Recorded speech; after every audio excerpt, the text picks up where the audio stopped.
live. Shalom, all glory, honor to the Most High, man, for having me be able to be back on screen and talk to y'all guys again. Talk to y'all YTWN, whatever. All right, anyway, folks, let me see something, bro.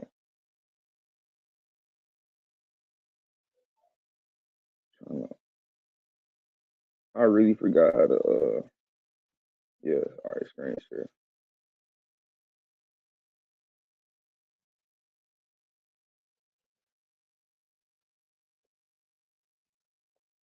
Bet. Book of Ezekiel. So we're gonna go over YahTwin OS and we're going over Ezekiel today. I ain't been on live talking about YahTwin OS for real. I just been talking about that stuff back there.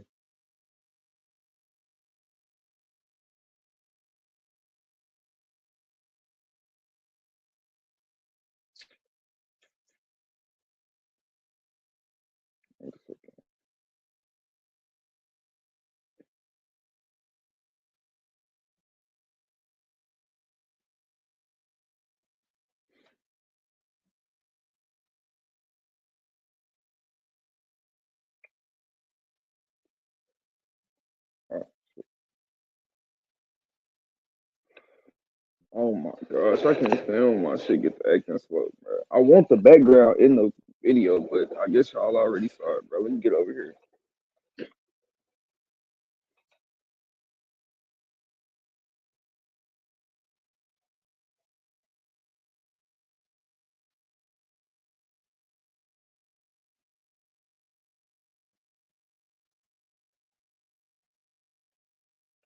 I think it's gonna be good to start off with this one right here, though.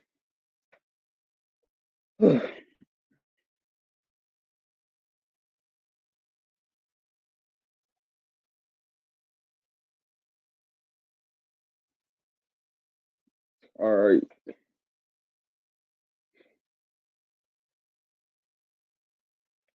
So in my research of the book of Ezekiel, it brought me to a conclusion that I needed to. I ain't even had this shit to say.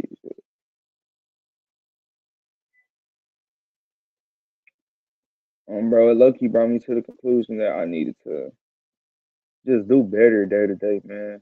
You know, that we all need an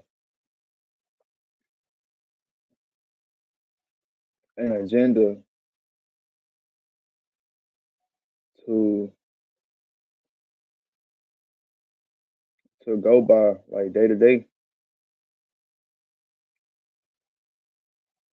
to keep our mind and eyes set on what fulfills the will of the Most High. Trying to share my screen. I done forgot how to use this stuff. I think they done changed it or something. I don't even know.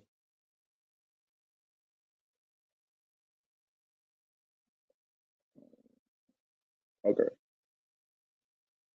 All right. Bet.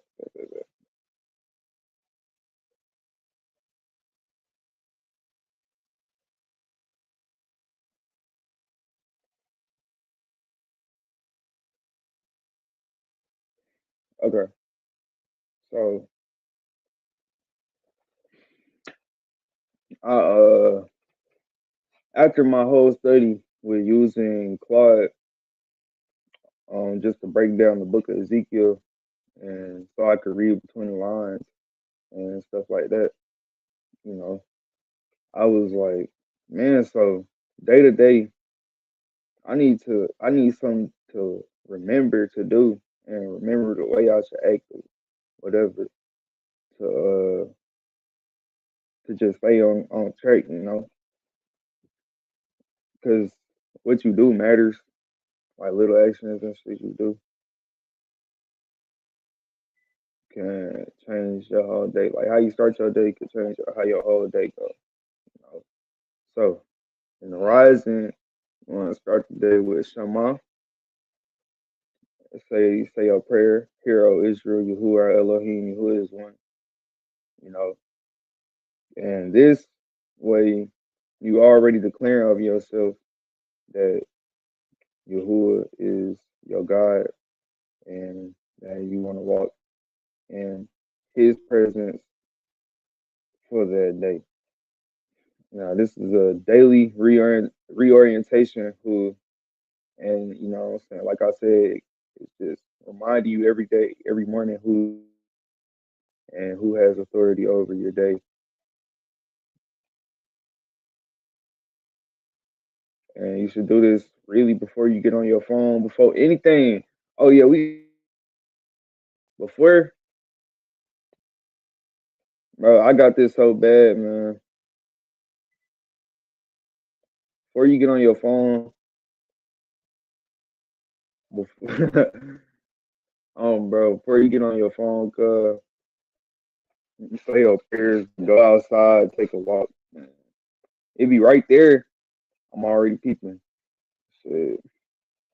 But before all that, man, you gotta just take it step by step, you know, and wake up without your phone, like without looking at the screen, without scrolling, man. You don't just wake up and get to like scrolling all morning and go outside, go pray, put your feet on the tree stump,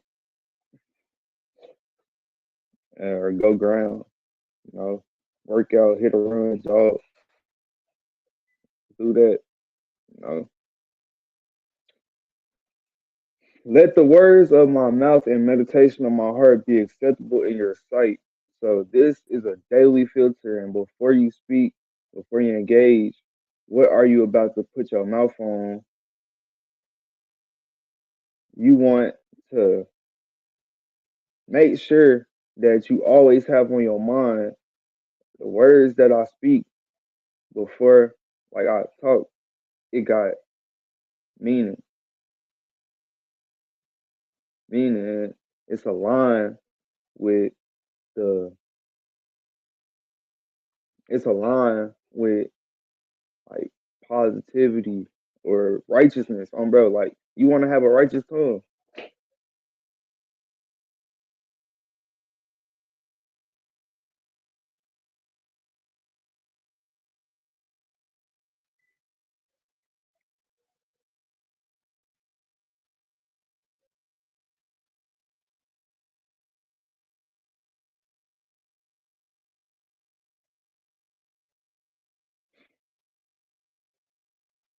It says what, like, if you speak in gossip and foolishness and wickedness, then the Tanakh treats the mouth as a covenant issue, and it's not just like an issue with your manners. So let's go. Your conduct. This is the simplest daily instruction in the entire Tanakh. Do justice in every act, transaction, relationship, and interaction. Don't take what isn't yours, and don't shortchange anyone. Love, mercy. So extend grace to people around you, even when they don't deserve it. Walk humbly with Yahuwah. Don't perform for people, and have private consistency. Don't just be out here proclaiming that you all for God, and the whole time in private you not. And and it could go vice versa. If you privately serve Yahuwah, serve him in public as well. You know, in your household, teach your children and those in your house, when you sit, when you walk, when you lie down, and when you rise up. Righteousness in the home isn't just like a weekly thing, or it's like a every now and then thing that you're gonna be righteous. No, like this is a day to day, every moment, like the ordinary moments, dinner conversations, how you handle conflict, how you treat your wife, how you treat your kids, what you allow on the screens in your television. Turn those screens off, man. Turn the TV off, gang. Y'all niggas don't need to be in front of the TV all the time. You feel me? It don't always need to be a TV on, always need to be something on. Nah, bro. Lady who was speaking the silence. All this, all this matters in the household. Also, what you eat. If you're getting your kids out, you don't want your people to be depressed, so you want to create stuff for them to have going on. All aligned with you like what you would view as righteousness, of course. Now, your body, Leviticus and Deuteronomy, dietary laws. Yes, no pork on your fork. Don't be cooking no pork. Don't cook unclean foods in the house, man. Eat healthy, you know. Eat healthy, cause keep your body right. Work out, stay active, man. The Tanakh treats the body as a covenant matter. What goes in matters. And it's the understanding that the body is the vessel and you can't be spiritually sharp while consistently defiling the physical. Guard your eyes. Job made a covenant with his eyes in the middle of all the whoredom that I described being surrounded by. And this was like, I was like talking to the AI about this shit basically. And I'm like, you know, it's like you actually can't escape. It's very bad that you can't escape like sexual deviancy, bro. Now I ain't gonna get on here and get the, you feel me, airing shit out, but it's like niggas can't escape like this shit.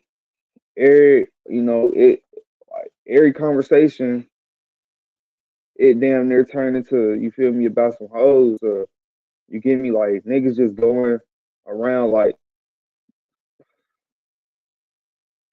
I get so tired of speaking about this shit, man. I really do get tired of talking about this shit. I ain't gonna cap. Cause it's bad, bro. And you know, I I don't know if it's that we as a people don't have nothing better to do, but our genitals all shouldn't be touching each other's, if I could put it like that. And it's going through my mind right now about all the shit I done seen, all the shit I done heard, how men, how these niggas talk about women, how niggas act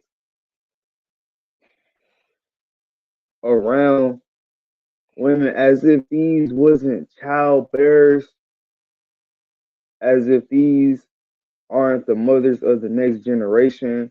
It's like, how stuck in the moment can you be, and how vile could your heart be? Like, how stony could your heart be? You talk to a nigga about starting a family, his ass be like, "What? No, nigga. I'm young. I'm trying to get my nuts out the way. I might as well because you ain't gonna be able to do this forever." No, trust me, gang. Cause you gonna be 30 years old. And with. You're gonna be trapped into fornication, brother. God's word don't return to him void. You don't get to just pick and choose when you want to do right. Bro. You don't get to just say you gonna do right later. You feel me? Nigga, if I was y'all and I heard you doing that shit, I'd curse you, nigga. You don't get to just pick and choose when you gonna do right, bro. And then you set up all this shit, all this crap, forget my language, all this crap while you at it, thinking you just having fun or whatever. Whole time you destroying shit. You feel me? You destroying the ordinance of how things to be. And then a lot of these guys have the audacity to claim that they have a desire for God, truth, and whatever. I really just I ain't gonna lie. I can't. I really just like had to stop hanging with a lot of people.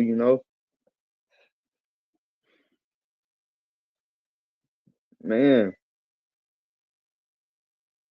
even in the music, bro, it's damn there always like degrading towards women, you know. Now, on the women's side, y'all gotta some harlots, bro, it's crazy, man. You know, the harlotry of the women of Israel, or like young black ladies, young Negro women, uh, like golly, bro, damn, it make me think that demonic possession is real. You know, I don't even like think of shit like that. You know, but when you when you peep and when you just around that shit, and when you get time alone, you get to reflect and sit back and think on that shit. It's just like, damn, this shit might actually be like, you might actually have something on you. You get me?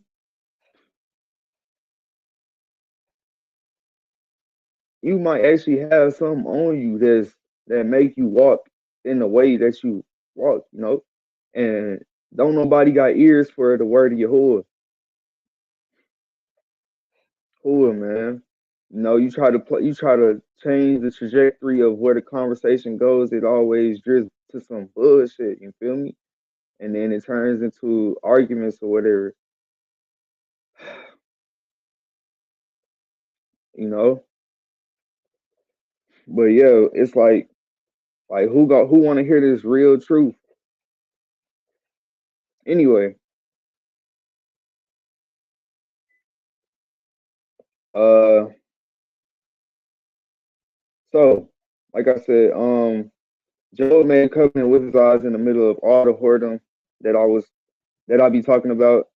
Now, this is practical, because what you allow yourself to look at and dwell on and entertain, you know, Job, like, or using Job as an example, he didn't just avoid adultery; he made a pre-commitment about where his eyes would go. So basically, in the book of Job, Job had made a covenant that he wouldn't look upon a woman, uh, with, or he wouldn't look upon a woman, he wouldn't look upon no little girls, nothing like that. He would guard his eyes from from lust. So, and basically that's how you avoid adultery, making a pre-commitment about where your eyes should go. So I'll say this: you don't need to look at every woman. You feel me? You don't need to pursue every woman. You don't need to want to do with everybody that you see, or every lady that you see, or every lady that you are with. You feel me? Be around. You know, and cause I can't lie, bro. Me saying this, but I ain't gonna say too much, but I need to do better as well. So don't think I'm looking down on nobody and I'm talking down to nobody. No, I'm just teaching because we all learning at the same time. All glory. Bro, I done did my dirt before. Shit, I still got some dirt on my spirit. I got to dust off, and we dusting it off right now. I'm speaking that truth. I'm speaking that light. Anyway, honest scales, fair dealings. The Tanakh is specific that economic righteousness is covenant righteousness, and how you conduct business and handle money. Like whether if you stay straight with your customers or just people. So I'm so against drugs because it's not fair dealing. You feel me? Now, cash can be used. Cash, and if we living in America, so cash is to be used to pay bills, to buy food, buy clothes, buy basically basic necessities, man. When you also you can use it to invest, do more business, and exactly. So when you sell people drugs and Drugs are substances that can every drug you if you do it you get hooked to it. If it's your certain drug, you hook to it. You gotta have it. You don't know why, but you know it gotta pull on you. This as a drug dealer, you have to give somebody basically some bullshit and get them hooked on it so they keep coming back to you. Now you're winning and they're losing out on resources that could be used to support their families and all that. But it's cool because you don't care. You don't care if they kids going hungry. You don't care if they kids going to school all dingy and shit because you gonna keep serving this junkie of a parent. Or you don't care if somebody is like they missing out on their blessings because they keep buying drugs, you know. And you could say it's their fault all you want, but nah, brother, you still part of that transaction game. You know, if if pork touches if pork touches your pot, that whole pot is unclean. Your whole stove is unclean. If you cook pork in your oven, all that's unclean. So what I'm saying is that you being a part of this, you being the dealer, you still got blood and you still got dirt on your spirit because you are the provider. No matter what, it's gonna override your logic. You can tell yourself whatever, but the fact of it is, you giving this person drug in exchange for their money. You damn near stealing from them. Now they got they of course everybody gonna be accountable for their own sins. You accountable for your sins just like the person buying and spending and giving into this addiction is paying for their sins. And it's evident, man. Drug dealing cut, it ain't no like, come on, bro. Do I gotta tell y'all? Like, do I gotta go over this? It is not good, period, bro. Well, whatever, car. Niggas know better. Stop. I ain't gonna lie. Gotta give it to. Gotta stop explaining shit to people. Sometimes, man. Let y'all just know. Sometimes you just gotta say what it is for real. Cause damn motherfuckers want to twist your words, whatever. But anyway, now in the evening, commune with your own heart upon your bed and be still. End the day with self-examination and honest accounting. Don't condemn yourself. Don't be like, oh, I'm such a bad person.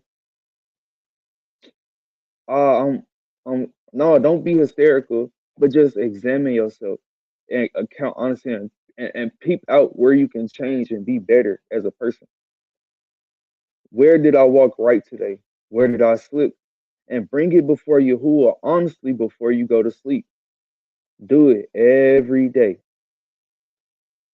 One day, all right, now Shabbat. One day, completely set apart. No commerce, no hustling, no entertainment chasing. Just a covenant sign that gets mentioned more than anything else in the Tanakh in the context of what I said about phones and TV and sports and other videos. The Sabbath is the structured weekly detox from all of your doings that you are into for the week. Okay, cool.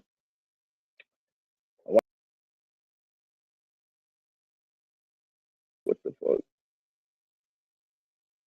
Yo, testing. Can y'all hear me? Okay. Anyway,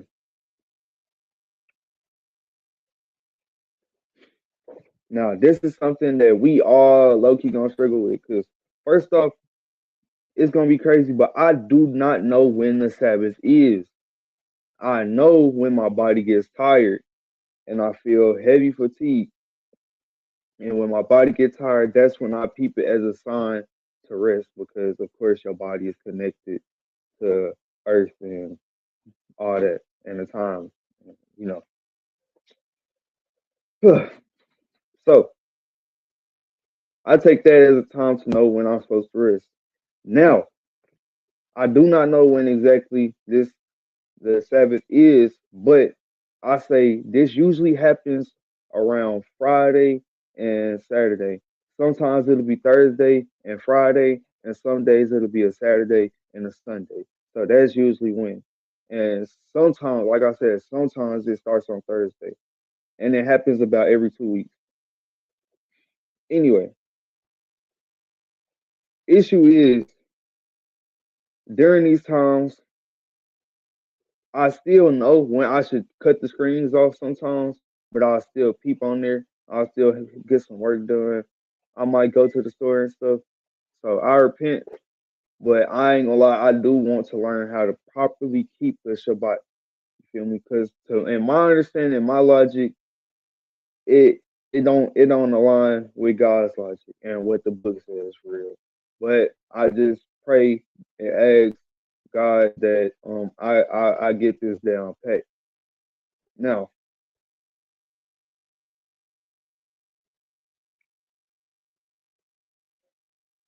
so practically day to day, wake up, you say Shema, orient yourself to Yah before anything else. Guard your mouth through the day. Deal justly in every interaction, no matter how small. Guard your eyes intentionally. Teach your household in ordinary moments. Eat with covenant consciousness. Sabbath weekly without compromise, and lay down with honest examination every day. Is y'all tracking me? Is y'all getting what I'm saying? All right. Now,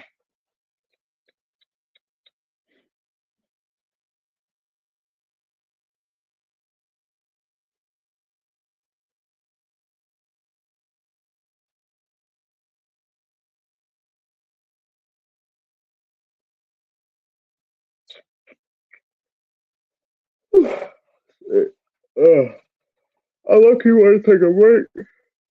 But man, we in this word, boy.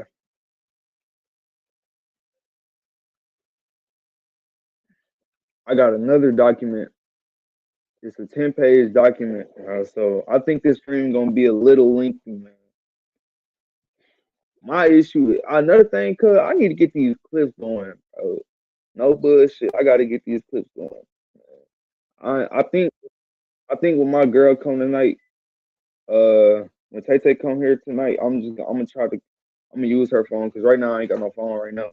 I'm gonna use her phone. I'm gonna get a few clips and I'm gonna probably try to post like 5 or 6 of them on my shorts.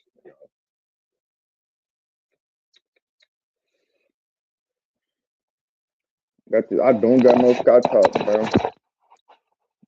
Don't even play on me, cuz. No, hell no. We don't do that over here, bro. That's 20. That's that shit never happened. No Scott tops, nigga. I got the fro, bro. My shit a little bit messed up because I had my hood on.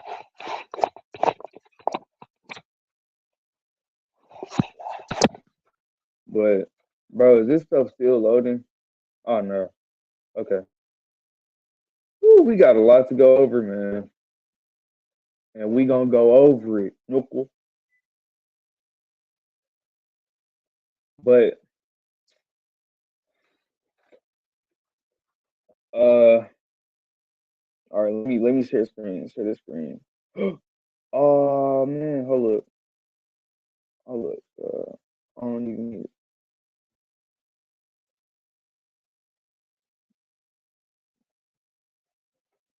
overview.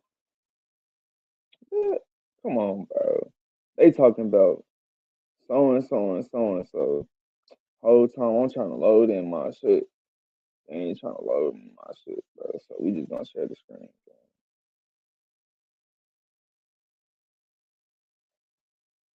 All right.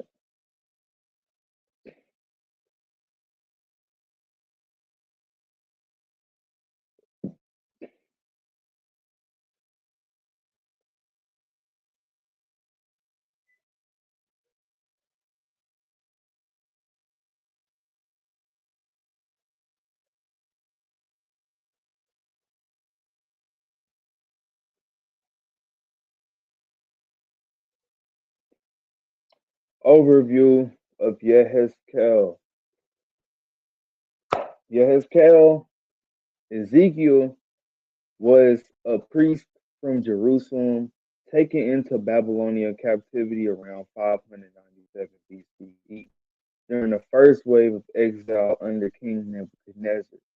He was not alone, and a generation of Israelites was uprooted from their land, their temple, and their identity, and relocated to the rivers of Babylon, specifically the river Hebar in southern Mesopotamia. All right, now my geographical theory of ancient biblical times is that all this took place in Native and North America. You feel me? So peep this.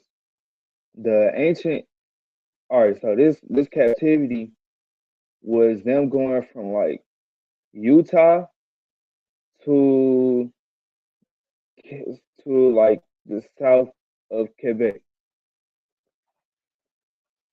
All right. So Utah to like the south of Quebec. I'm tired of sitting in this chair, bro, so I'm finna get on my bed. Okay.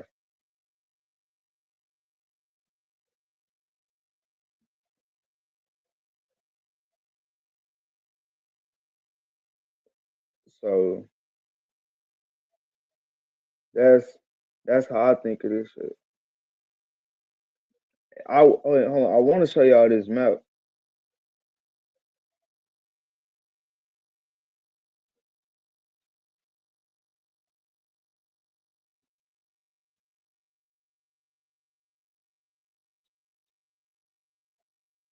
All right, here y'all go.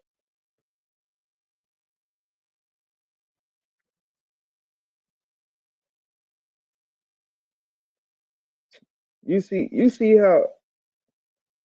Let me chill, bro, before I get actually mad. I want to show y'all this map, bro.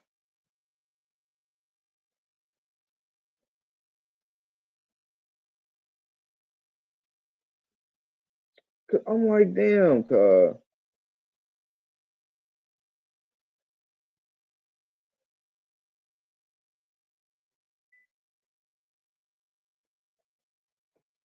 And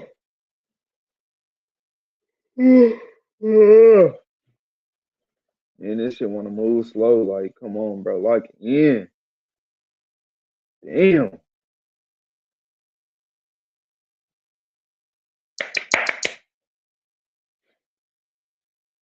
Okay, bro. Fuck it, man. I'm already knowing, bro. This shit gonna be some bullshit, bro. Not my Wi-Fi, bro. My Wi-Fi is good. Think I'm playing.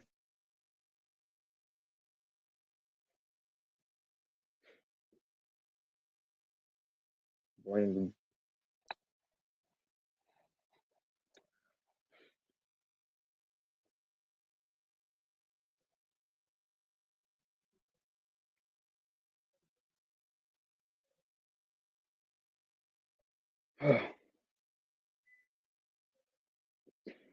I gotta stretch my legs.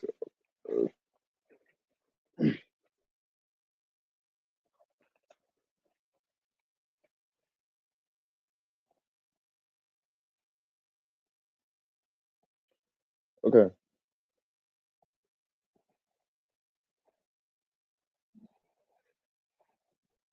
We got off track. Continued.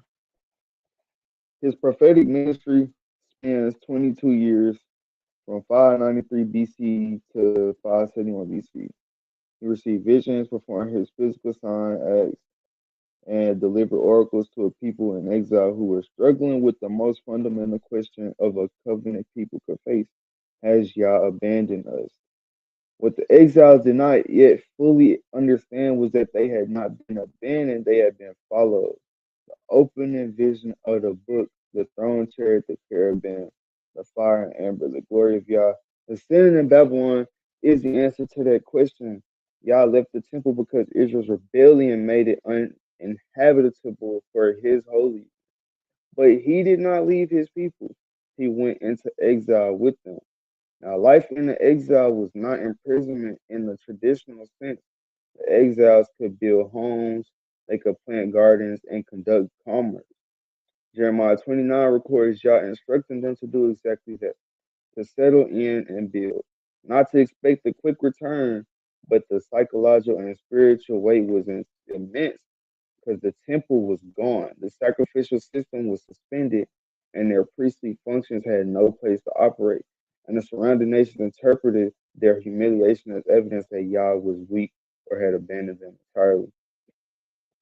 So you got to think, this was when we had what we were supposed to have as a nation. All right. We had a priest, we had the whole governance structure, we had our own government. We was up in the land where we were supposed to be. We had the temple was built, and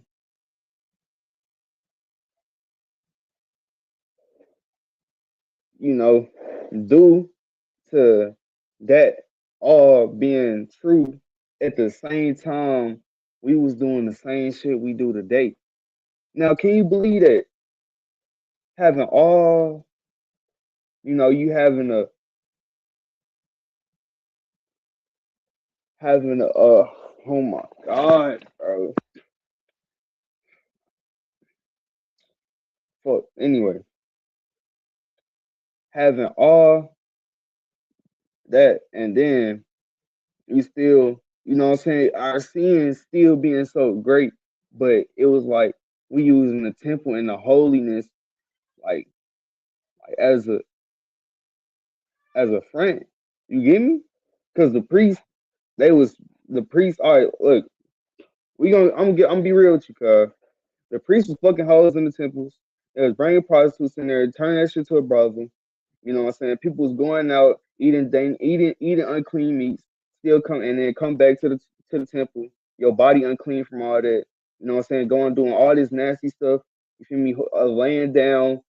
The women in the temple, like the women would be there. Y'all chilling in the temple, but at the same time, when you leave, your actions are vile and filthy. Now we don't got no temple, but it's like, okay, whatever. I ain't even gonna get into what goes on today because motherfuckers know. But this was when we was looked at as like they knew who our God was. The other nations knew. Yet at the same time, we were still defiling ourselves with them and their customs. You know, bringing idols into the temple, having and like worshiping Yah on one hand, but in private, you worshiping idols. You get me? It's crazy. But shit, that I ain't, you know what I'm saying? It's just crazy to look at it like that. Like, but it ain't unbelievable though, because shit, that's I ain't gonna lie, bro. That's the type of shit that go on. So Israel's rebellion made it uninhabitable for the holiness of Yahuwah. He didn't leave his people. That's how much he loved us. He never left us, but he left the temple because Israel's rebellion made it uninhabitable for his holiness, and he had to get these people out of the city. So he let the people. He let Jerusalem. He let Yisrael fall so that the people could go through exile and be refined and get out of this land because y'all people are defiling my land. You know, it's supposed to be a holy land and y'all are defiling it. Anyway, so y'all went into exile with his people. Life in exile was not imprisonment in the traditional sense because they could do what they could plant gardens, They could do everything they needed for real. You know, they could build houses. It wasn't like I don't. I would I because in slavery, I feel like slaves could. I feel like slaves was able to build their own houses, if I'm not mistaken, on that plantation. Because I mean, who else was doing all the work in the fields? But they was able to plant gardens and they was able to construct commerce in the exile. Now, can we compare this to slavery too much? I don't know. You know, I ain't did too much research on slavery back in the day. You feel me? But uh, this is it's really not to be. It's really I don't want. I'm saying I don't want this to be connected to slavery or the slave trade because it's like completely different thing that was going on. I mean, yeah, they got kicked out of their land and shit, but it wasn't. I'm saying it wasn't like slavery, you know. So just don't get that confused.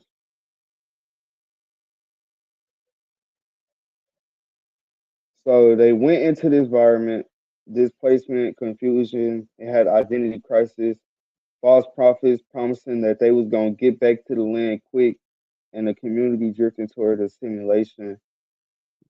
Uh, so Ezekiel was called to speak. So false prophets. Uh, Mind you, these are still like people who know of Yahuwah. They was talking like, "Oh yeah, we finna get back to the land in a little bit," you know. While Ezekiel had the knowledge that, well, no, we not going back to our land anytime soon, and that's the honest truth that they had to become comfortable with. Well, they had to fuck, they had to come to terms with it. So the book divides into three clear movements, each building on the last. The first movement opens with the throne chariot vision and Ezekiel's commissioning as a watchman. Yah gives him the task of accusing Israel of covenant breaking, not gently but with full legal force. This section includes dramatic sign acts, parables, allegories, and extended legal arguments, building the case that Jerusalem's coming destruction is completely justified. The children of Israel asked Yah why he was dealing with them unjustly. He said they was like, "Oh, he's abandoned us. He's doing us wrong. His we serve a wicked God,"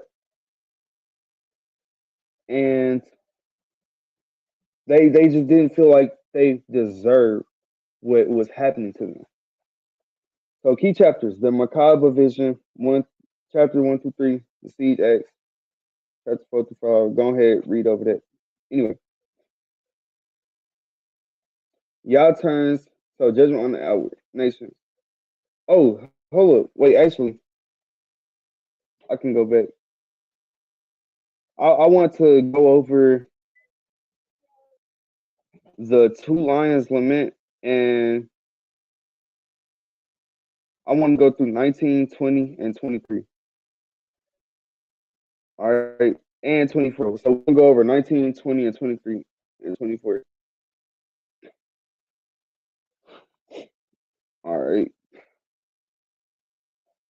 go on Claude.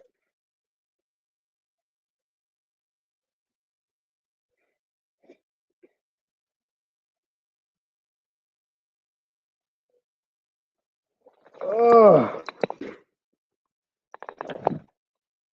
and blue in the Blue Letter Bible.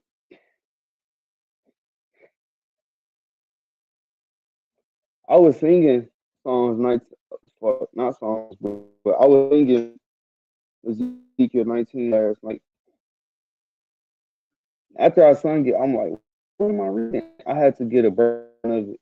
So I had to look up a YouTube video on a breakdown. I don't even remember which one it was. And then I understood it then, like what they meant. So we're gonna start with chapter 19. All right, so we're gonna do chapter 19 through 24, and then we're gonna come back to this document on a different screen. But right now we're gonna go over 19 through 24.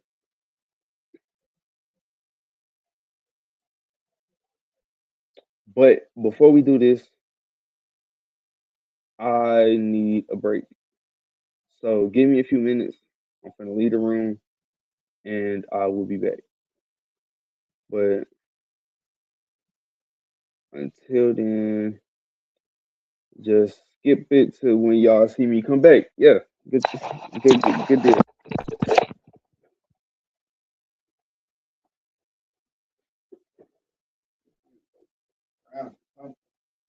Ooh, hold up, wait. Oh yeah, I gotta take a quick little break.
My bad if I sound nervous, y'all.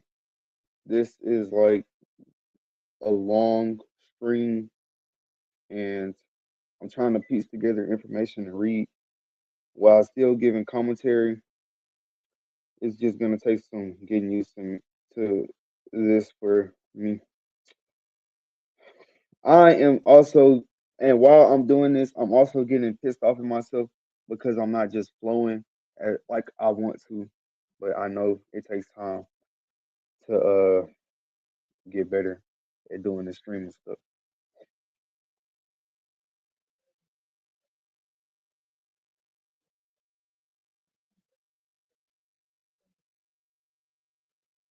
Okay.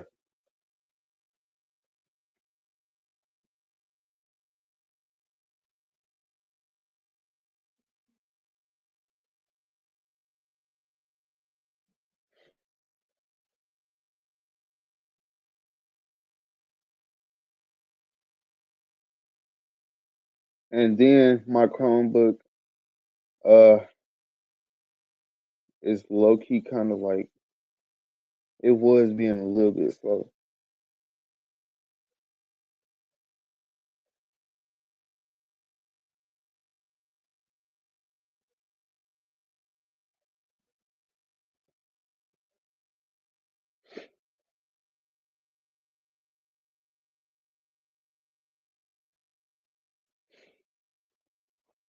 So Ezekiel 19 is a kena. It's a funeral lament written in the specific meter ancient Israelites used for mourning the dead. Now, the striking thing is that it's a funeral song for people who weren't fully dead yet when Ezekiel wrote it. But this is how certain that judgment was. First, all right, now let's go over 19 and 1. Moreover, take thou up a lamentation for the princes of Israel, and say, what is your mother? A lioness. She lay down among lions. She nourished her whelps among young lions. And she brought up one of her whelps. It became a young lion. And it learned to catch the prey. It devoured men. The nations also heard of him. He was taken in her pit, and they brought him with chains unto the land of Egypt. Now, when she saw that she had waited and her hope was lost, and she took another of her whelps and made him a young lion, and he went up and down among the lions. He became a young lion and learned to catch the prey and devour men. And he knew their desolate places, and he laid waste their cities, and the land was desolate, and the fullness thereof by the noise of his roaring. And then the nations set against him on every side from the provinces and spread their net over him. He was taken in a pit. And they put him in war in chains and brought him to the king of Babylon and brought him into holes that his voice should no more be heard upon the mountains of Israel. Okay. So the lioness and her cubs. The mother lioness is Israel, specifically like Judah as a nation. She raises one cub who learns to tear prey and devour men. The nations hear of him, and he's taken with hooks to Egypt. This is widely understood as Jehoahaz, son of Josiah, king of Judah, for only 3 months around 309 BC before Pharaoh Necho had him removed and taken to Egypt when he died. She then raised the second cub. He also becomes the lion, tears prey, devours, lays waste cities. The nations come against him. He's taken in a pit, brought in chains to the king of Babylon, and put in prison so his voice would no longer be heard. This is likely Jehoiachin, taken to Babylon in 597, the first major deportation, the one Ezekiel himself was taken with. Like I said, it's likely Jehoiachin. So don't take it completely. Mm, do your research. The mother is like a vine in your blood, painted by the waters. She was fruitful and full of branches by reason of many waters. And she had strong rods for the scepters and of them that bear rule. And her stature was exalted among the thick branches, and she appeared in her height with the multitude of her branches. But she was plucked up in fury. She was cast down to the ground, and the east wind dried up her fruit. Her strong rods were broken and withered. The fire consumed them. And now she is planted in the wilderness in the dry and thirsty ground. And fire is gone out of a rod of her branches, which has devoured her fruit, so that she has no strong rod to be accepted to rule. This is a lamentation and shall be for a lamentation. Now the vine. The mother becomes a vine planted by water, fruitful, strong, branches used as ruler scepters. Then she's plucked up in fury, thrown to the ground. The east dry wind dries her fruit, and the fire consumes her, and she's transplanted to a dry wilderness. This represents Judah as a kingdom, the whole royal line. The fire going out from her own branch, consuming her is likely a reference to Zedekiah, the last king whose own rebellion and broken oath brought the final destruction on Jerusalem. Now, this is pure poetry, like no legal argument, no accusation. It's just Greek. Ezekiel is told to raise the lamentation, not deliver a verdict, not warn, just mourn and sing. There's a time in covenant faithfulness where the appropriate response to what has happened isn't explanation, it's just sorrow. The last line is the heaviest. This is a lamentation and has become a lamentation, meaning it was written as a funeral song and history had confirmed it. The mourning was real. The compression of generational collapse into a short poem is what I like is like three kings, decades of decline, the end of a royal line, all held in one short chapter. Don't celebrate the fall, but it's a mourning of the fall. And so, like, what I'm saying is like this shit just it's a very sad chapter because it's like it was a prophecy of the fall, but it was just a mourning of the fall at the same time. It doesn't celebrate the fall, it mourns it, and that distinction matters. Yah is not indifferent to what covenant collapse cost a people. The lament form itself is evidence of that. So pay attention to that lament, you know. If you do wrong, like put it in your day to day is what I'm trying to say. You do wrong, your fall is certain. Certain. And if a nation does wrong for long enough, its fall is certain. God will mourn over what he's gonna let happen to you. But it's still gonna happen.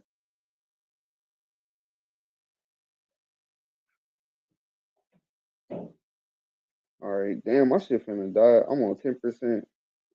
All right, look, we gonna come back. I'm gonna I'm gonna go over YahTWin to you because we gonna come back in the book of Ezekiel, but I'm gonna go over the Bereshit OS right now because we are this shit. I've been on here for an hour and I need to charge this Chromebook up. So we gonna come back. We gonna go over chapters 20 through 24, book of Ezekiel, and hopefully I'll be a bit more organized with my live streams. But I'm telling you, like I said, I'm getting better at this, bro. I'm getting better at this shit. All right.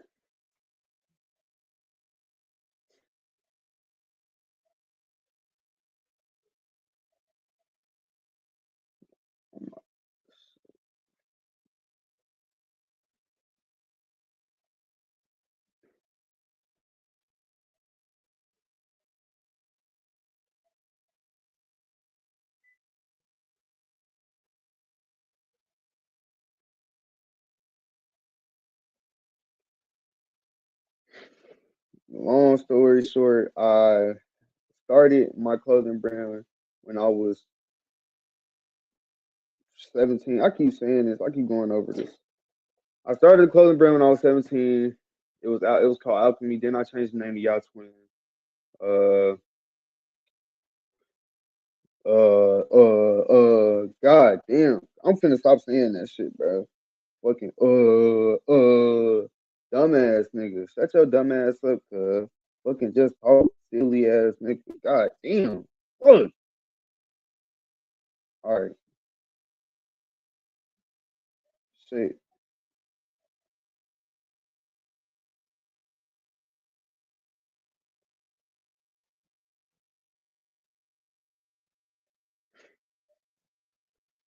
So, YahTWin. Okay, and I had this brand, but you gotta have something behind a brand, you know? And besides just trying to explain it to everybody and just make a whole bunch of videos like the abstract, I knew exactly what I wanted. So I spent about a few months crafting all these documents, every way I believe our government should be as Negroes.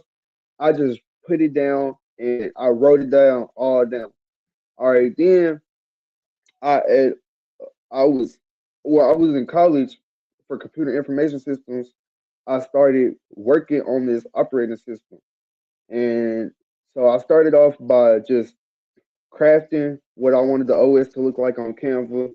And then I made apps with Bolt. I made about 7 apps with Bolt. So Bolt, that shit sucks, bro. No cap, nigga. But I had them apps on Bolt so I could navigate through the shit and all that. So we made 7 apps. I made sure those apps were important to the to my system. You know, it had to be for education. So all this. So I made 7. I made 7 applications for to fit into an educational operating system. And then I had all these documents, and I went ahead and basically just took what I made on Bolt and I made it on Base 44, you know. And yeah, it was for me that shit was pretty easy because I ain't gonna lie, Base 44 is real easy to use, man. You know, so I don't think making the app is really impressive, to be honest, because like that shit, like even though it took me a few months, it took actually, bro, this shit took me 2 years to do, but I don't know, man. I don't really feel too impressed with myself doing it though. So now, who am I kidding, bro? This shit is awesome, bro. But still, anyway, I'm like, I can make one app in a week, bro. I might as well make 7 apps and make sure they all perfect. So I took the time to do that. Now I'm like, I'm making a whole operating system, so it needs a hosting page. So I created a, a, a agent called Genesis. I created an agent called Genesis, and I was like, all right, bet. So I put all that knowledge into that, and then I was like, all right, bet. Go ahead, we finna make this. We finna make this the operating system home. And yeah, here we go. I put so all this over here. So all this from the government's order to the president to everything on here. Cause this is all shit that I had made and wrote down. So I'm on my laptop. I'm writing in my notebook, and I'm putting all this shit together. Cause you feel me? So yeah, and then I'm like, I put that bitch on my computer. Anyway, now I think we need to go. So to stay on topic for what the what the live stream was about, it's like it all goes into order, basically, man.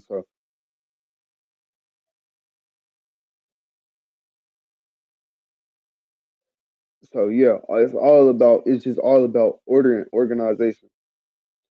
You can go check it out. It's pretty sure I put the link in the description.